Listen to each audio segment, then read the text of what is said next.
What if a forgotten cabin in the woods held the key to a veteran's second chance at life? Jake, 50 years old, came home from war with nothing but scars and his loyal dog, Max. One day, he bought a rotting cabin for just $1. Most people saw ruins, but Jake and Max saw hope. They had no idea that behind those crumbling walls lay a secret, one that would test a father's love and change everything. Before we begin, where are you watching from? Drop your city or country in the comments below.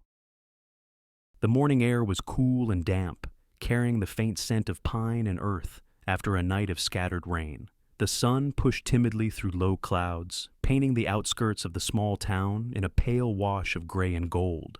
The ground was still wet, the dirt roads slick, and the thin patches of grass clung stubbornly to droplets that glistened like glass. It was a quiet hour, the kind where even the town's few rusted pickup trucks had not yet started their engines. Jake Miller stirred awake in the old canvas tent that had become his only shelter. 50 years old, his body bore the unmistakable map of a soldier's past life. He was tall, shoulders broad, but slightly slumped, as though carrying weights invisible to anyone but him. His hair, cropped short in military habit, had turned steel gray at the temples, and a thin, neatly trimmed beard ran along his jawline, threaded with silver. His eyes, hazel with a tired edge, carried the distant look of someone who had watched too much burn, too many lives fade on battlefields far from home. Afghanistan had left him with scars that went deeper than the jagged one along his right forearm.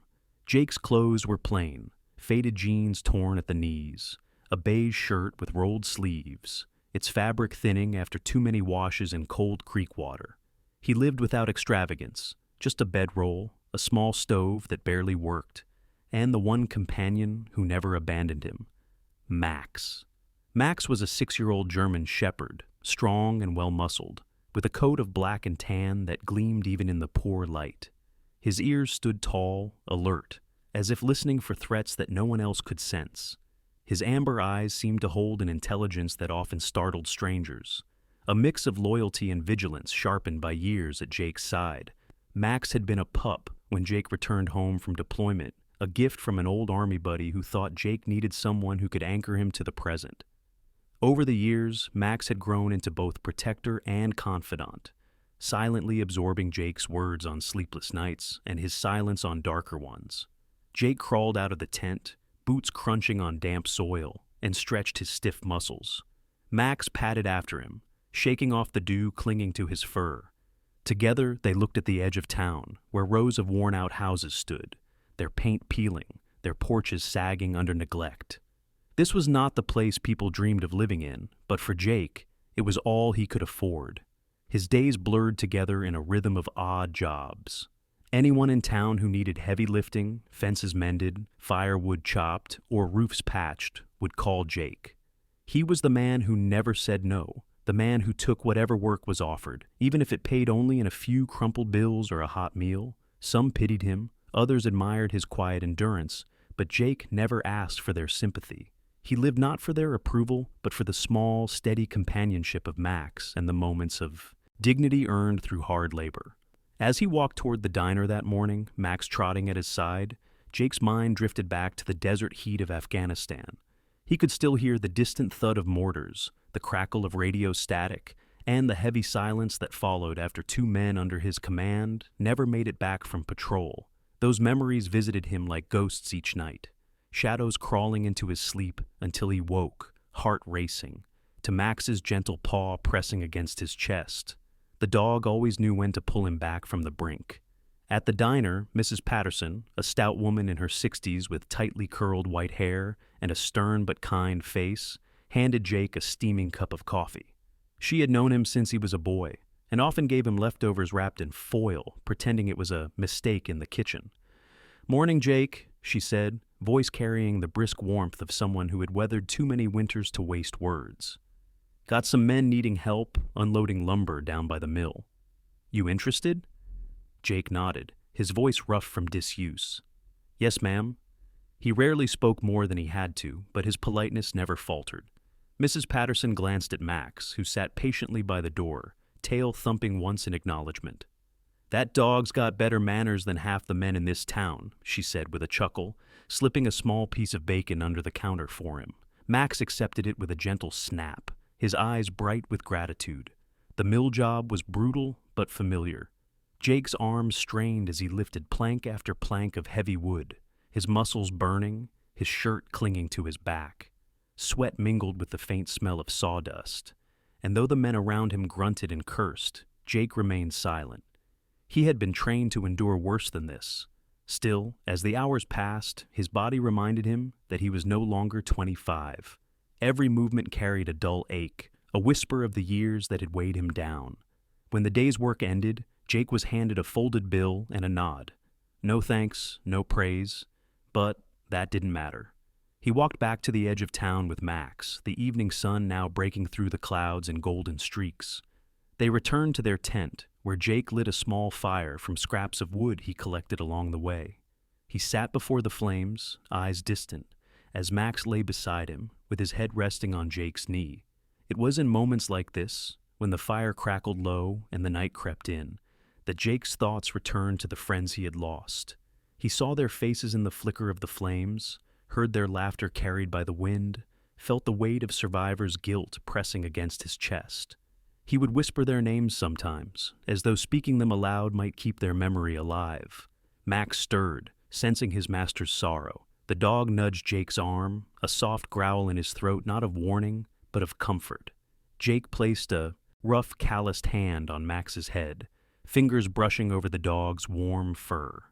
"I know, boy," he murmured. "I know." His voice cracked, but there was solace in having someone who did not judge, who did not turn away. Though the world saw him as a drifter, a man barely holding on, Jake knew that, as long as Max was there, he still had purpose. It might be small, another job tomorrow, another night by the fire, but it was enough to keep him standing. As the fire dimmed, Jake leaned back against the tent pole, his eyes heavy. He looked at Max, who had already curled into a protective circle at his side. "We'll figure it out," Jake whispered to the night, though he wasn't sure if he believed it.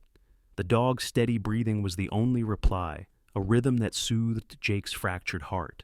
Somewhere deep down, he knew that change was coming. He just didn't know when or how.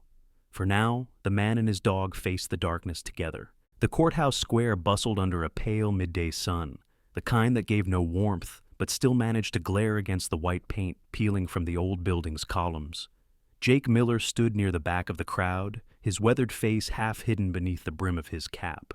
50 years had carved lines into his features, some from laughter long past, most from grief and endless labor.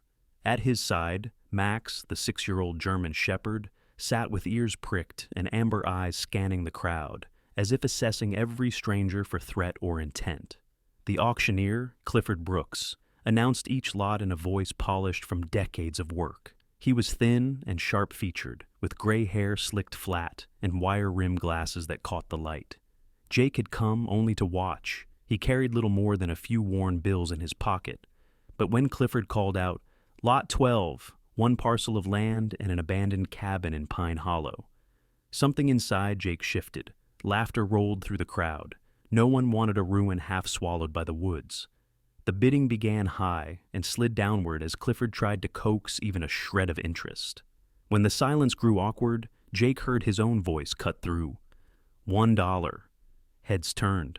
Clifford's brows lifted, then he smirked. "Sold. For $1, to the gentleman with the dog."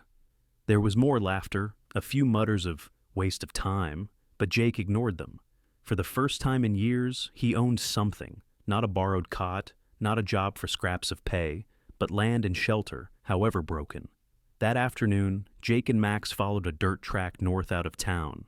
The forest grew denser with each step, tall pines closing overhead until the road narrowed into little more than a path. The air smelled of sap and wet leaves, and the silence deepened.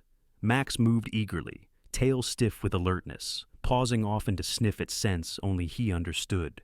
Jake's boots sank into soft earth, his breath steady but weighted with anticipation. When they reached the clearing, Jake stopped. The cabin stood slumped against the forest, its roof sagging under decades of rot, vines climbing the walls in tangled webs. Shutters hung broken, one creaking faintly in the breeze. Moss carpeted the stone chimney, and the steps leaned to one side as though surrendering to time. For all its ruin, the place seemed to breathe, as though waiting. Jake's throat tightened. "Well, boy," he muttered, resting a hand on Max's head. "Here it is. Home." Max barked once, sharp and certain, then bounded ahead, nose twitching as he sniffed along the porch. Jake followed more cautiously, testing each warped board under his boots. The wood groaned but held. The door was swollen shut, but after a hard shove with his shoulder, it gave way. A wave of stale air rolled out, thick with mildew and dust. Jake coughed, pulling his shirt up over his nose. The smell was sharp, like wet earth sealed too long.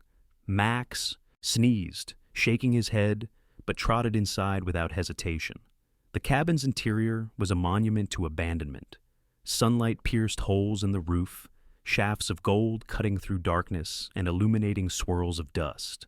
Tattered curtains dangled like ghosts from rusted rods. A table leaned drunkenly in the center, one leg snapped.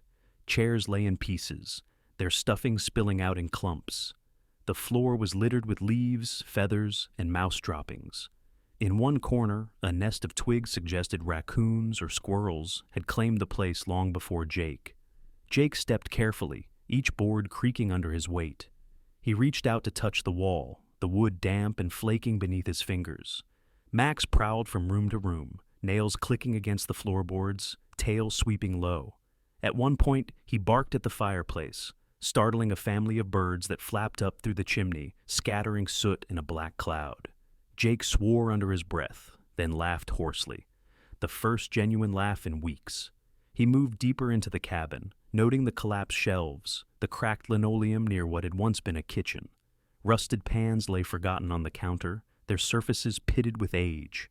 An old photograph frame, glass long, shattered, leaned face down in the dust.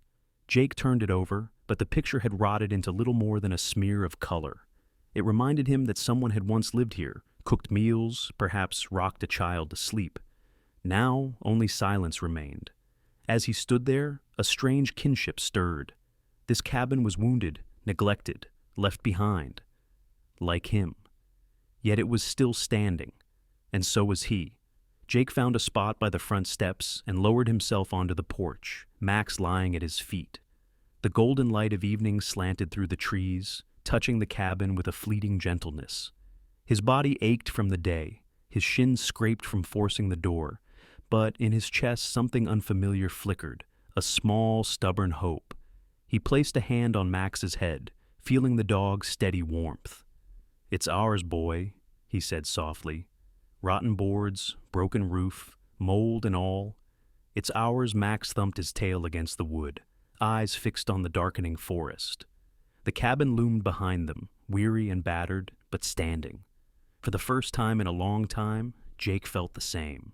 The forest was still damp from the previous night's rain, and the air clung heavy with the scent of wet bark and moss. A pale sun hung low, spreading a thin light that gave little warmth. Jake Miller stood in front of the cabin he had bought for $1, the hammer in his hand feeling heavier than usual. Max, his 6-year-old German shepherd, paced near the steps, tail stiff, ears high, his whole body taut, as if he knew the day ahead would be difficult. The first job was the door. The swollen frame stuck stubbornly until Jake drove his shoulder into it with a grunt. The wood gave way, splinters cracking. A foul breath of air escaped, stale, damp, and saturated with the tang of mold. Jake gagged against the smell, his eyes watering. Max sneezed and growled, nose twitching furiously, but entered first, padding carefully across the floorboards. Inside, light streamed through holes in the roof in sharp golden shafts, illuminating the mess. Tattered curtains swayed slightly in the breeze, leaking through gaps. Leaves and twigs littered the floor, and mouse droppings peppered the corners. Jake began pulling down the curtains, coughing as dust exploded into the air. He tossed the rags out the door and muttered, "One step at a time." The roof creaked overhead, water stains painting black scars along the beams. Jake dragged a broken chair across the room and used it to reach one of the rafters, yanking away a piece of sagging panel. Max barked sharply, circling below him. "It's fine," Jake called down, but the moment he shifted his weight, the beam groaned and snapped, The chair toppled, and Jake fell with a crash, one arm slamming against the floor. The rotten plank gave way under him, and his leg plunged into the gap. Pain shot up through his shin. Max lunged, barking wildly, grabbing the edge of Jake's sleeve with his teeth, as if to pull him free. Jake gritted his teeth, shoved against the floor with his good leg, and dragged himself back onto solid wood. He lay on his back, gasping, staring up at the broken roof with dust swirling in the light. Max whined, licking his face once before stepping back, ears pinned. "Good boy," Jake whispered, stroking the dog's head with a trembling hand. His voice cracked. "You saved me again." The afternoon blurred into sweat and labor. Jake ripped up broken linoleum in what had once been the kitchen, uncovering a nest of beetles that scattered in all directions. He muttered curses under his breath, but his hands never stopped working. Each bag of debris dragged outside became a small victory. Max stayed close, tail brushing Jake's boots as though tethered to him by invisible rope. Later, while Jake wrestled with a warped cabinet wedged against the wall, a voice startled him from the doorway. "You'll kill yourself in here if you keep throwing yourself around like that." He spun, hammer raised, only to see a tall woman with auburn hair tied in a rough knot. She looked to be in her mid-30s, lean and straight-backed, her pale skin freckled across the nose and cheeks. She wore faded jeans tucked into muddy boots and a patched green jacket. A canvas satchel hung over one shoulder. She stepped closer, her gray-green eyes sharp. "I'm Sarah Whitfield. I live near the river bend just south. Heard hammering all morning. Thought I'd see who was crazy enough to wake this place from the dead." Jake's mouth tightened. He wasn't used to company, and strangers usually left him uneasy, but Sarah didn't seem like someone who cared for pleasantries. She crouched near the hole Jake had nearly fallen through, shaking her head. "You need to shore this up before you break your neck." She touched the edge of the plank, then glanced at Max, who sniffed her hand warily. "And you," she added, smiling faintly at the dog, "must be the only reason this man's still alive." Max's tail thumped once. Sarah's story unfolded in fragments as she walked the perimeter of the cabin. She had once worked as a nurse in town before tragedy struck. Her husband, a logger, had died in an accident 5 years earlier, crushed beneath a tree. Since then, she had withdrawn from much of the community, tending her small garden and offering medical help when neighbors needed it.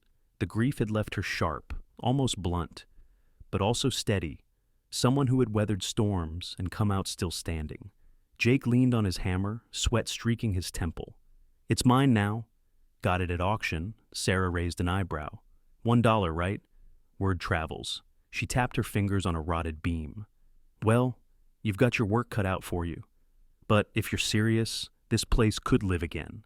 I've seen worse patched up." She dug in her satchel and pulled out a clean cloth and a small tin of antiseptic. "You're bleeding," she said flatly, nodding at his shin where a jagged scratch still oozed. Jake stiffened as she knelt and pressed the cloth firmly against his leg. The sting bit deep, and he grunted. Sarah didn't flinch. Better sore now than infected later. When she finished, she stood and slung the satchel over her shoulder. "I'll check on you tomorrow. You'll need to clean it again." Her tone left no room for refusal. With that, she walked back down the path, her boots crunching in the fallen leaves until the sound disappeared into the trees. As evening crept in, Jake sat on the porch steps, Max stretched across his boots. The forest glowed with amber light, the cabin looming behind him, still battered but lighter now, as though it had exhaled after years of neglect. His muscles ached, his hands were raw, but a strange sense of purpose pulsed through him. He looked down at Max, whose eyes reflected the fire of the sunset. "This place is trying to kill me, boy," he whispered, "but maybe that's what makes it worth saving." Max thumped his tail once, a quiet promise in the gathering dark. The third dawn at the cabin arrived shrouded in gray mist, the kind that muffled the forest into silence. Jake Miller stood in the doorway, cup of bitter coffee warming his hands. His muscles still ached from yesterday's near fall and the endless hauling of mold-ridden curtains and warped wood. Beside him, Max stretched, his black and tan coat gleaming even in the dim light, ears twitching to every sound as though the fog itself might conceal enemies. Jake set the cup aside and went back to work. The floorboards groaned beneath his boots as he dragged a rusted cabinet across the room. The wood beneath was damp and swollen, riddled with black stains. Max paced ahead, nose low, tail stiff, sniffing at the floorboards with growing intensity. He pawed once, twice, then let out a sharp bark, claws raking against a particular spot near the corner. Jake frowned, wiping sweat from his brow. "What is it, boy?" Max dug furiously now, whining softly. Dust rose in little clouds where his claws scraped. Jake knelt, pressed his hand to the floor, and felt the faint outline of something hollow.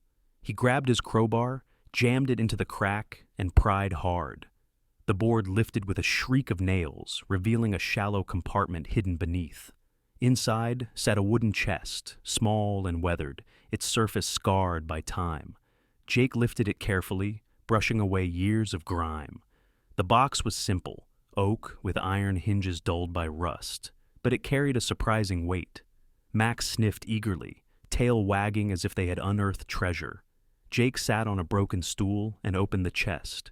Inside lay folded sheets of yellowed parchment, rolled blueprints, and a bundle of tools wrapped in cloth. He spread them out gently. The blueprints were sketches of the cabin in its prime, every wall and beam drawn with a craftsman's precision. There were notes scrawled in faded ink, measurements, lists of materials, even annotations about sunlight angles and chimney draft. Alongside them rested tools, a set of chisels, a small wooden mallet, and a hand plane polished smooth by years of use. At the bottom, Jake found scraps of paper filled with words, shaky but heartfelt, written by the cabin's former owner. The notes spoke of a man named Thomas Gray, a carpenter who had built the cabin with his own hands decades ago. The handwriting shifted from bold to shaky as the years passed, telling of storms survived, winters endured, and eventually illness creeping in. One line struck Jake hard. "If this home should ever fall silent, let whoever finds it take these tools and make her live again."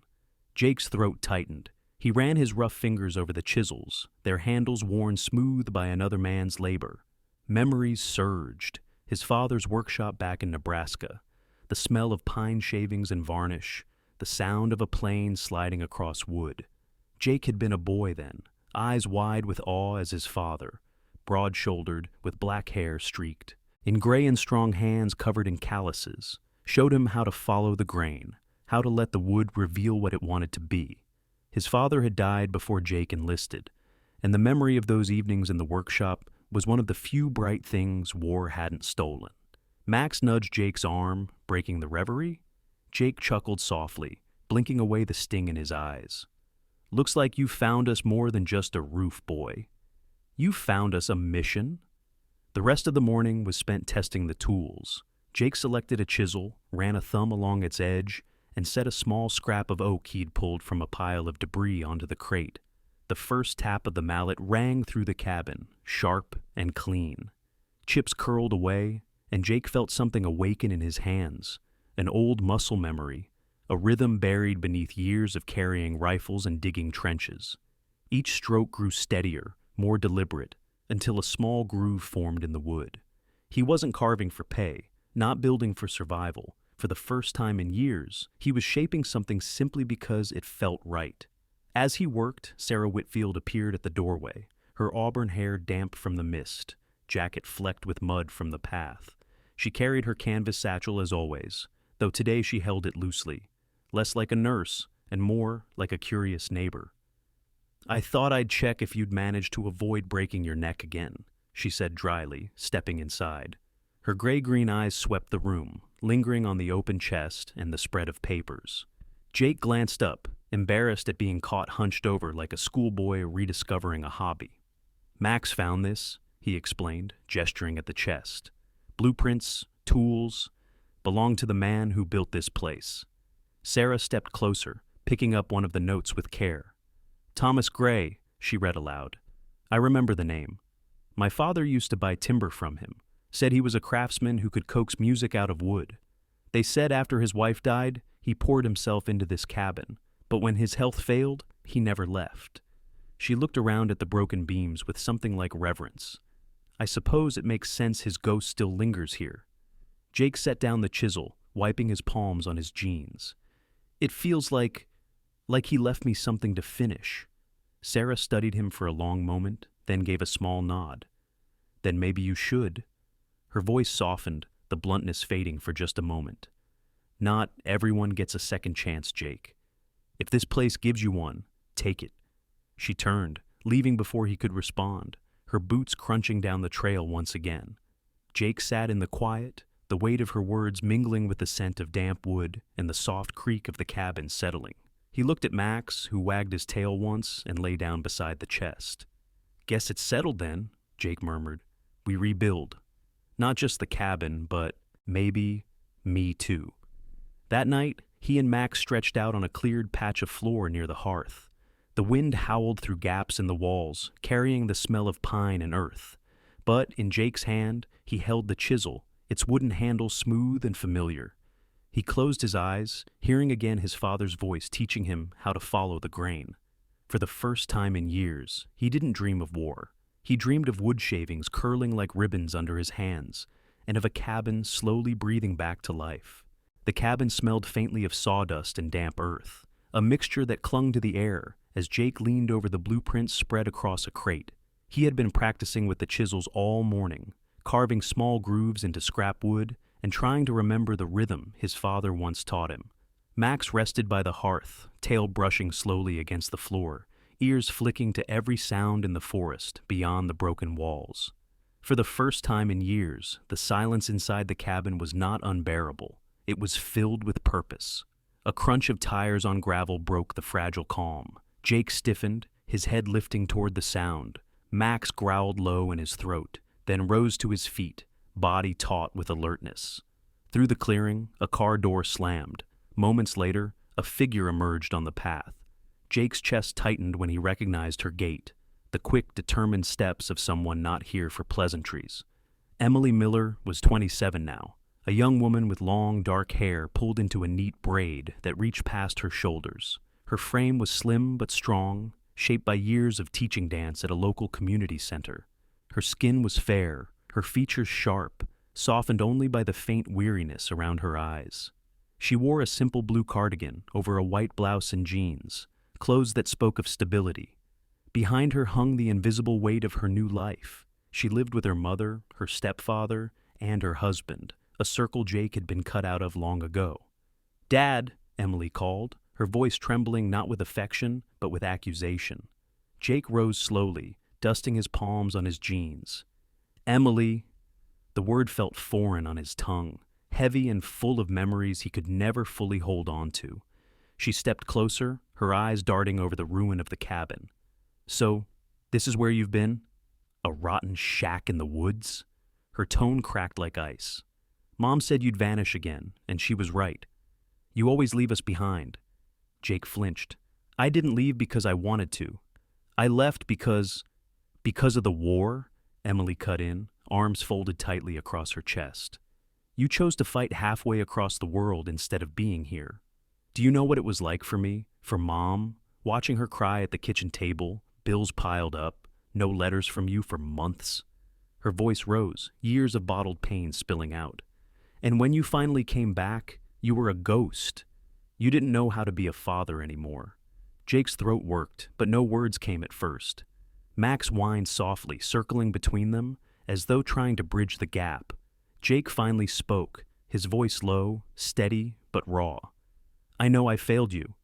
I failed her too, but don't think for a second I was over there because I wanted medals or glory. I thought, maybe if I gave everything, it would make life better for you here. I thought I was protecting you, even from far away."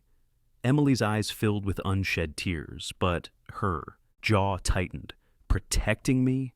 You weren't here when I had nightmares about losing you. You weren't here when Mom remarried. You weren't here when I walked down the aisle."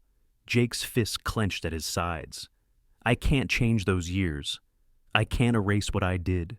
But I'm not done, Emily. I'm not giving up. This cabin, it's not just wood and rot. It's a chance to prove I'm still worth something. To you, to myself." His words cracked on the last phrase, betraying how fragile his conviction really was. The silence stretched, thick and heavy. Emily turned away, her shoulders shaking. She wiped at her face quickly, unwilling to let him see her break. Max, sensing the tension, padded over to a corner of the room. From a pile of fabric scraps Jake had tossed aside, the dog nosed out a small cloth, a faded scarf Emily had dropped as a child on one of her rare visits years ago. Max carried it carefully in his mouth and placed it at Jake's feet. Jake bent down slowly, picking up the scarf, its once bright colors dulled with age. He held it up, his hands trembling. "You left this here once," he said softly. "I kept it, even when I had nothing else. Every time I thought I couldn't keep going, I remembered I still had you." Emily stared at the scarf, her lips parting, but no words coming. The sight of Max standing between them, tail wagging tentatively as though urging them closer, softened the sharp edge of her anger. "I don't know if I can forgive you," she whispered finally. "Not yet." Jake nodded, swallowing the ache in his chest. "I don't expect you to, but I hope, someday, you'll see I'm trying." Emily turned back toward the door, her steps hesitant. She paused, looking once more at the cabin. "This place is dangerous. Don't let it take you down with it." Her voice was softer now, though still lined with caution. She left without another word, the sound of her car fading into the forest. Jake sank back onto the crate, the scarf still clutched in his hand. Max lay at his feet, eyes steady and full of quiet loyalty. Jake stroked the dog's head, his voice rough. "Guess you're the only one still holding us together, huh, boy?" Max wagged his tail once, a silent promise in the shadows. The wind slipped through the broken walls, carrying Emily's words and Jake's regrets out into the night. For all the pain, though, there was something else too, a thread of hope, frayed but unbroken, like the scarf in his hands. The morning after Emily's visit weighed heavily on Jake. He had barely slept, her words echoing in his mind like distant gunfire, cutting deeper than any shrapnel ever had. He sat on the porch of the cabin, Max stretched at his boots, the dog steady breathing a reminder that at least one bond remained unbroken. The air carried the scent of pine sap and damp soil, the forest still dripping from last night's rain. The cabin loomed behind them, half ruin, half promise. A distant rumble broke the silence, and a truck appeared on the trail. It was an old Ford, blue paint chipped and dulled by time, its engine coughing as it pulled into the clearing. The door creaked open, and a man stepped out. He was in his early 60s, tall and broad-shouldered despite the years. His hair was white but still thick, his beard trimmed close, though streaked with darker gray. His face bore deep lines around the eyes and mouth, carved by decades of hard work and old battles. His left hand carried a faint tremor, and when he walked, there was a stiffness in his right leg, an old wound that never fully healed. "Jake Miller?" the man called, his voice a low rumble, gravelly but warm. Jake stood, wary but curious. "That's me." The man stepped forward, extending a rough, calloused hand. "Name's William Harris. Most folks call me Bill. I run the lumber yard south of town." His handshake was firm, his hazel eyes steady with a glint of recognition. "Heard you bought yourself a death trap out here." He glanced at the cabin, lips curving into a wry smile. Jake let out a dry laugh. "That's one way of putting it." Harris nodded, glancing down at Max, who sniffed him carefully before wagging his tail once. "Good dog," Harris said, scratching behind Max's ears. "Smart eyes. Reminds me of the shepherd I had in Nam." Jake stiffened slightly. "You served?" Harris gave a short nod. "Army, 1968. Spent too many months in the jungle, came back with more scars than I can count. Been running lumber since then. Sawdust and sweat. Keeps me steady." His voice grew quieter, a shadow crossing his features. "Lost my younger brother over there. He was only 19. That kind of thing changes a man." Jake felt an immediate kinship, a connection built not by words, but by shared silence. "Afghanistan," he admitted. "Still hear it at night sometimes." Harris looked him square in the eye. "You ain't alone in that." He slapped Jake's shoulder once, solid and reassuring. "Listen, I didn't come to preach. I came because I heard about this place. Figured you could use a hand." From the truck bed, Harris hauled down a bundle of tools, a circular saw, a heavy hammer, a power sander, and a crate of nails. "Borrow these as long as you need. And if you're serious about fixing this place, I'll cut you lumber at cost." Jake stared at the pile, throat tight. Why? Harris shrugged. Because you're still standing, Miller. That's reason enough. You're alive, and that means you've still got a shot. Don't waste it. For the first time in days, Jake felt his chest ease. Thank you, he said simply. They spent the afternoon together. Harris walked Jake through which beams to replace first, where to brace the roof so it wouldn't collapse again, and how to set new frames for the windows. His voice carried the patience of a teacher and the bluntness of a soldier who'd seen enough to skip sugarcoating. Jake listened intently, every word a lifeline. By late afternoon, the sound of saws and hammers filled the clearing. Fresh pine boards replaced rotted planks. The skeleton of a new window frame gleamed pale against the weathered walls. The scent of cut wood laced the air, driving out the mildew. Max lay in the sun nearby, eyes half shut, tail thumping each time Jake or Harris passed close. As they worked, Harris told stories, not of war but of rebuilding afterward, of nights he drank too much, mornings when he almost didn't get out of bed, and the day he decided to build the lumber yard from the ground up. Wood's honest, he said, sanding a beam smooth. You put in the work, it shows. You neglect it, it rots. Same goes for a man. Jake absorbed the words, each strike of his hammer syncing with the rhythm of Harris's philosophy. The ache in his muscles was no longer a burden. It was proof of progress. For once, the sound of pounding reminded him not of mortars or rifles, but of life returning to dead walls. When the sun dipped low, Harris packed his tools back into the truck, leaving the ones Jake would borrow. He wiped his brow with a rag, his face flushed but content. I'll be back in a few days to check on your work. Don't let this place beat you. Jake extended his hand again, gripping Harris's firmly. You didn't have to come, but I'm glad you did. Harris gave a small grin. We've both buried too many people, Miller. I figure helping the living's the only way to keep going. With that, he climbed into the truck and drove away, the engine fading into the trees. Jake turned back toward the cabin. The new window frame gleamed in the last light of day. He inhaled deeply, the sharp scent of pine filling his lungs, drowning out the mold. Max padded up beside him, pressing his head into Jake's leg. Jake scratched behind his ears, smiling faintly. We're getting there, boy. One nail at a time. That night, Jake sat by the fire with the blueprint of the cabin open on his lap. For the first time, the lines no longer felt impossible. He could almost see it. A roof that didn't leak, windows that opened to the breeze, walls that echoed with laughter instead of silence. His hands, raw and blistered, trembled as he traced the drawing with his finger. He wasn't just fixing a cabin. He was rebuilding himself. The afternoon sun filtered through the newly framed windows, pouring warm streaks across the dusty floorboards. The scent of pine from fresh beams cut by Harris lingered in the cabin, pushing back the old mildew that once ruled every corner. Jake crouched near the hearth, brushing wood shavings into a pile after smoothing a plank. His hands were sore and blistered, but for the first time in years, he felt alive in his labor.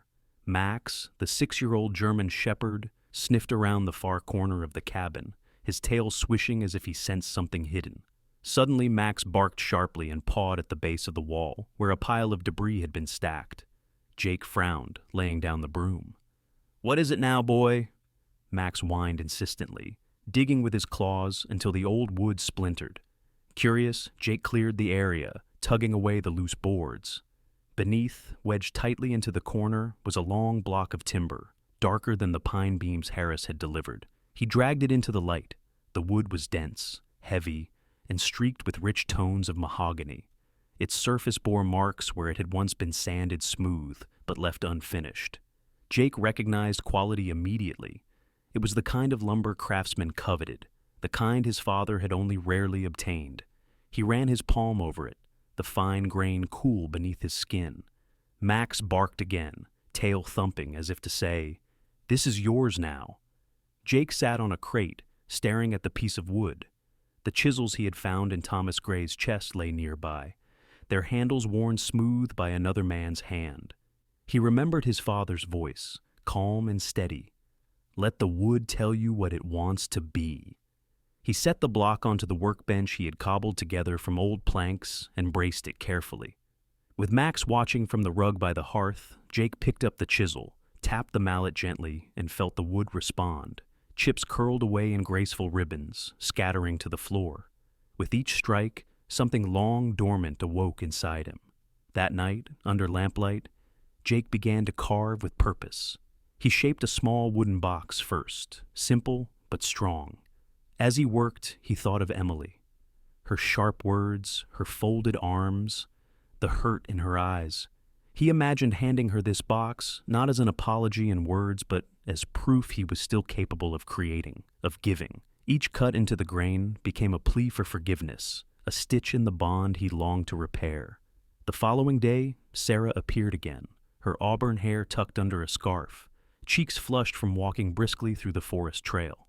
She wore a gray wool sweater over jeans, practical but still neat. She leaned against the doorframe, watching him work for a moment before speaking. I could hear the tapping all the way down the path. "You've been busy?" Jake glanced up, wiping sweat from his brow. "Max found this." He gestured to the mahogany block, now half-shaped into the form of a cradle. "Thought I'd try my hand at making something that matters." Sarah stepped closer, running her fingers over the smooth curve he'd carved. Her eyes softened. "You've got a gift. Not many men could make something this clean without years of practice." Jake gave a low laugh. "It's been years since I last held a chisel.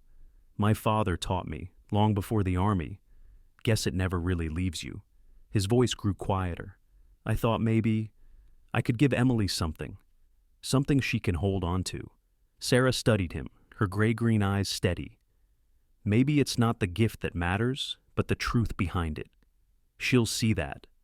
Then, after a pause, she added, "You know, most people would sell wood like this for cash, but you're carving it away for family. That says more than you realize." She didn't stay long, only long enough to check his bandaged shin and remind him to clean it again. Before leaving, she bent to scratch Max's head. "You're a good judge of character," she told the dog. "Keep him steady." Max wagged his tail in agreement. Over the next week, the cabin filled with the rhythm of Jake's work. He finished the small wooden box, its dovetail joints precise, its lid smooth to the touch. Inside, he lined it with a piece of cloth he had salvaged, once part of Emily's scarf. He then turned to the cradle, chiseling careful curves, sanding it until the grain shone like honey. He imagined his grandchild, Emily's child, rocking safely within it. Each hour he spent shaping it felt like another chance to prove he had not abandoned them entirely. In the evenings, he practiced smaller carvings, a tiny bird, wings spread as if caught mid-flight, a smooth pendant shaped like a heart, a carved spoon with patterns winding along the handle. Each piece was a meditation, each mark in the wood a step away from his ghosts. Max would lie nearby, head on his paws, ears twitching with every scrape of the blade. Sometimes he brought Jake sticks from outside, dropping them proudly at his feet as though offering raw material. Jake laughed, ruffling his fur. "Not quite mahogany, boy, but I'll take it." When Jake looked around the cabin now, he saw not just ruin, but transformation. The mildew smell had given way to the warm scent of sanded wood. Sunlight through the windows caught the floating dust and made it glow like gold. For the first time, he felt the place was not simply surviving. It was beginning to live again. Late one night, Jake set down his chisel, flexing his aching fingers. The cradle stood completed beside him, polished smooth, its curves gleaming. He touched it gently, imagining Emily's face when she saw it. He whispered to the empty room, "Every cut was for you." For us, Max rose, patted over, and rested his head against Jake's knee. The man stroked the dog's fur, eyes burning with quiet determination. He finally understood what Thomas Gray's notes had meant. A home wasn't about walls or roofs. It was about the love carved into every corner. Evening settled over Pine Hollow, with a softness that seemed almost deliberate, as though the forest itself had agreed to hold its breath. The cabin, once a ruin half swallowed by vines and rot, now glowed warmly under the wash of lantern light spilling from the new windows. Golden light painted the porch, touched the freshly sanded beams, and shone faintly on the marigolds Sarah had planted in a small wooden box by the steps. The air carried the mingled scent of pine, varnish, and the faint sweetness of wood smoke drifting from the chimney. Jake Miller stood just inside the doorway, his worn jeans and beige shirt dusted with fine shavings, hands calloused and raw but steady. At his feet, Max lay sprawled on the braided rug he had claimed as his spot, ears twitching at the faint sound of tires approaching on the gravel trail. Jake felt his chest tighten. He knew who it was. Moments later, headlights cut through the trees. A silver sedan rolled slowly into the clearing and came to a stop. The doors opened and Emily stepped out first, her dark hair loose this time, falling around her shoulders. She wore a simple navy dress under a coat, her face pale in the headlights, but softened by something Jake couldn't quite name. Behind her came her husband, Michael Turner, a man in his early 30s with neatly combed sandy hair, broad shoulders, and a clean-shaven jaw. He wore a pressed shirt and slacks, his posture stiff but not unkind. Finally, Emily's mother, Linda, emerged, now in her 50s, her once dark hair streaked with gray, a woman whose posture was dignified, but whose eyes still carried the weight of old wounds. Emily held a bundled infant in her arms, Jake's grandchild, a girl only a few months old. Jake's throat constricted at the sight, a mix of awe and fear washing through him. He stepped onto the porch, lantern light spilling across his lined face. "Dad," Emily said softly, not with anger this time, but with hesitation, as though unsure of the ground between them. Jake nodded, voice rough. "Come in. Please inside." The family paused, taking in the transformation. The walls gleamed with smooth pine, beams fitted tight and clean. Handcrafted shelves lined one side, holding small carved figures. A bird, a heart, a spoon, a rabbit. The cradle stood in the corner, polished mahogany curving gently, already waiting. The small wooden box Jake had carved for Emily sat on the table, its dovetail joints seamless, lid inlaid with a simple pattern of leaves. Emily stepped closer, eyes wide. She touched the cradle, her hand trembling. "You made this?" Jake swallowed hard. "For her," he said, nodding at the infant. "For you too." I didn't know how else to say I was sorry. Her husband Michael studied the workmanship, his practical nature impressed despite himself. "This is fine work," he admitted. His voice was measured, cautious, but not dismissive. Linda's gaze lingered on Jake. Time had carved bitterness into her features, but there was a softness too, the faintest thaw. "You've built more here than just walls," she said quietly. Before Jake could reply, another truck pulled into the clearing. Harris climbed out, his broad figure silhouetted against the headlights. Beside him walked a man Jake had never seen before.